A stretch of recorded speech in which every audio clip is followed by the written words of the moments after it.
the Keystone Sports Network. Welcome back to the Keystone Kickoff Show. I am Jim Galante, along with Shaun Gold for another edition of Shauns Take. This is where Shaun is going to look at some of the big games in college football this weekend and give us his take on who he thinks the winners will be.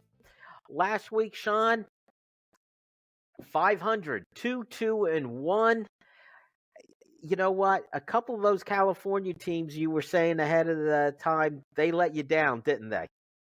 You know, they did. I was trying to support the local teams for me back at home, and they threw it right back in my face. So we've got a California team on the slate today. We're going to see if I've forgiven them or if I'm a little upset with these California teams still.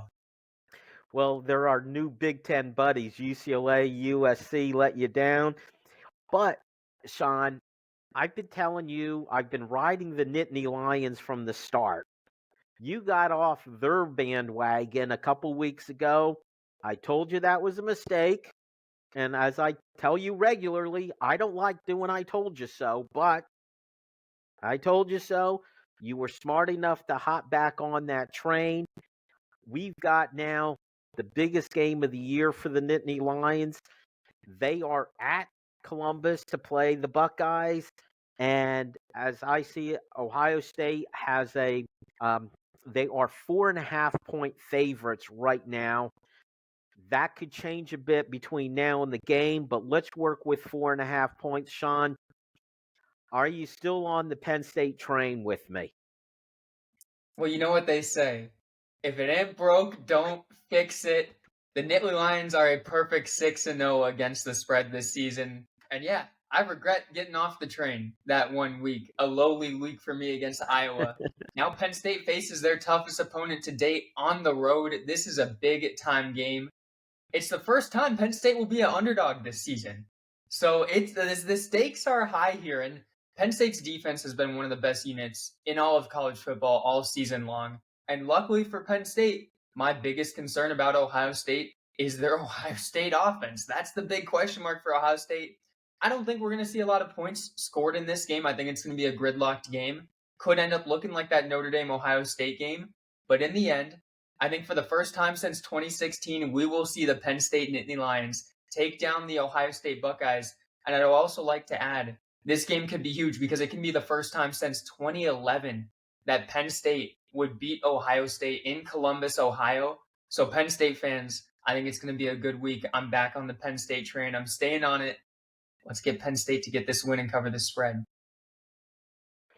I think it's, even without the numbers, I think it's a decent chance for the Nittany Lions to actually get the win here. It scares me a little bit that it's on the road. Penn State hasn't put up its best performances on the road, but I think, especially with that Penn State defense, that's the best unit on the field on Saturday. The Penn State defense, I think they will lead the way there. All right, let's go to another Big Ten contest. This has some interesting extra ramifications. Michigan State. We know that there's some off the field stuff. They go through the tunnel and they have issues with each other. This is a real rivalry. So Michigan's going into Michigan State. Michigan is a 24.5-point favorite. I've been looking at Michigan as perhaps the most complete team in the country, Shaun. How do you see this game? Well, I was going to say, I know we're Penn State guys here, so I really do hate to say this. But man, Michigan has looked really, really, really good. I think they're up there with Georgia, and they may be better than Georgia, in my opinion, this year. So Michigan's smallest margin of victory this year is 24 points. They have been blowing teams out left and right, and they haven't played a ranked opponent yet. But I still think this team is extremely talented. J.J. McCarthy is throwing the ball really well. The running game handles its own. They're very consistent, and the defense has looked great. So in the Battle of Michigan this year, I don't think it's much of a battle. I think on Saturday night, the Wolverines are going to deliver on national television and cover the biggest spread that we're talking about here today. So I think Michigan's for real. I think they're the best team in the country, and I think they're going to show that against their in-state rivals. I think that's a pretty good call there, Shaun. They they've been playing well. They look good. They've definitely got the quarterback this year. Uh, it's a solid team, and it's just a question of will Michigan State, because it's a rivalry game, put up a better fight than what they've shown, the rest of this season. But I do think the other part of this is when you have a big spread like that, sometimes the favorite team, they'll take their foot off the gas a little bit towards the end of the game. As a rivalry game, I think Michigan wants to run up the score in this game. So I think that one's a good take. Next up, let's go to the Southeast Conference, and Tennessee is at Alabama. I think both these teams have been a little bit of a disappointment. Alabama lost the out of conference game to Texas early in the season. Um, it's at Alabama, and Alabama is a 9-point favorite. Yeah, like you said, both of these teams this year have been relatively disappointing, but with both of them being disappointing, they both only have one loss on the season. So they're in very good position still. And there is bowl implications in this game. You don't want to be a team coming out of here with two losses. That will decrease, you know, your bowl potential on how high of a bowl you can get in. So when I first looked at this game, I really liked Tennessee. Alabama's past 2 weeks have been pretty underwhelming. They beat Texas A&M 26-20, and then they beat Arkansas 24-21. Two games that were way closer than they should have been. So Alabama hasn't been this dominant Alabama team that we're used to seeing, and that made me like Tennessee a bit. But then I noticed this. Tennessee has played 5 of their 6 games this season at home. Their lone loss came in their only road game at Florida, where they lost 29-16. I think Alabama is going to be a very difficult environment for Tennessee to go into. Again, only one road game in 6 games is not a normal schedule structure, and I think that's going to hurt Tennessee this week. So I think their unfamiliarity on the road is going to hurt them here, and I'll take Alabama with a decent sized spread at home. That it is a decent sized spread. That scares me a bit.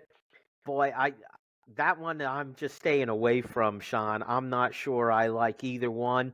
So in that game, I'm staying away from it. You've got the home team, you got the Crimson Tide, and I also do feel, even though they weren't impressive in their wins the last couple weeks, I get the feeling that Nick Saban is figuring out what he does have, especially at quarterback. These are the limitations of my quarterback, and I'm going to work with that, and I'm going to work around it if need be. So I'm thinking Nick Saban might be the difference, how he's developing that team and that quarterback specifically. All right, let's go. Let's go to the Big 12, where we have Oklahoma playing UCF. Now, this is the first year for UCF in the Big 12.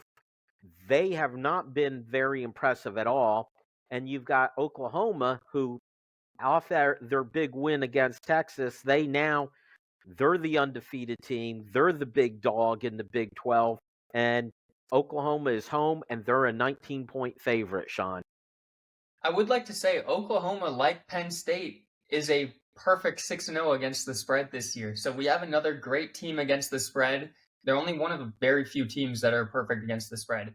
I think for Oklahoma, having a bye week right after the huge Texas win was a true blessing for this team. So many times we see a team get a massive victory and then come out flat the next week because they're still on that high from that huge win. So I think the Sooners getting that week off to regroup is going to be a very underrated aspect in this week's performance. Oklahoma's road to the college football playoffs is now sitting on a silver platter for them. If they can go undefeated into the Big 12 championship game, which is very, very realistic, they'll have positioned themselves to, one, have a guaranteed playoff spot if they win the Big 12 championship, and two, they may still have a shot at getting in even if they lose the Big 12 and have one loss. Depending on how the other conferences shake out, Oklahoma, a one-loss team, could still get into the playoffs. So this week is big for them to continue that momentum that they set with the Texas win. And UCF really hasn't been great this season. They just lost to Kansas by 29 points. I think Oklahoma is a much better team than Kansas is. And this Oklahoma offense should not be stopped. I think Dylan Gabriel has a realistic shot to rival Michael Penix for the Heisman Trophy award. So I like Oklahoma for the long term. and I like them this week to make some noise and handle their business at home. I like that pick also. I think Oklahoma they're capable of putting up big numbers to cover that 19 points. It's funny, Shaun, we were talking about the same thing you were about, where does a team fit undefeated, one loss? And it's always at this point in the season, there's this feeling so many teams will end up with either undefeated or one loss. And then it always seems to clear itself up. There's a couple upsets that'll knock people out. We didn't see Notre Dame beating USC, which effectively probably knocks USC out of things. I'm not sure that, if Texas, though, were undefeated, or I'm sorry, with their one loss, but unbeaten for the rest of the season, goes in and beats Oklahoma in the Big 12 championship game, might it not be Texas who gets that playoff berth? And we could have that same discussion with almost every conference. Let's go to the last game that you have, and that is USC at Utah. USC has to be licking their wounds a bit. Utah, they just play everybody tough.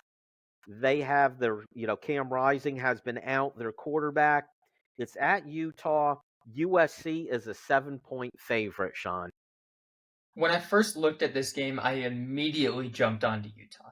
USC's defense continues to look lost. Utah's been a strong opponent all year, like you mentioned.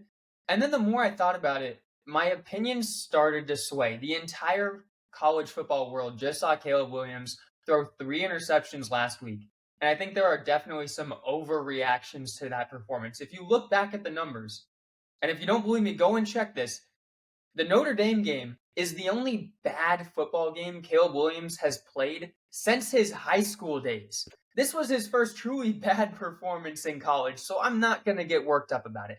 I have that gut feeling that Caleb Williams is going to come out and play one of his best college football games against a great Utah defense and silence the critics while helping USC avoid becoming a 2-loss team. So I think the Trojans bounce back, and I think they'll give us a nice little cherry on top and cover the spread as well. It's going to be fun. I'm not sure what will be more interesting.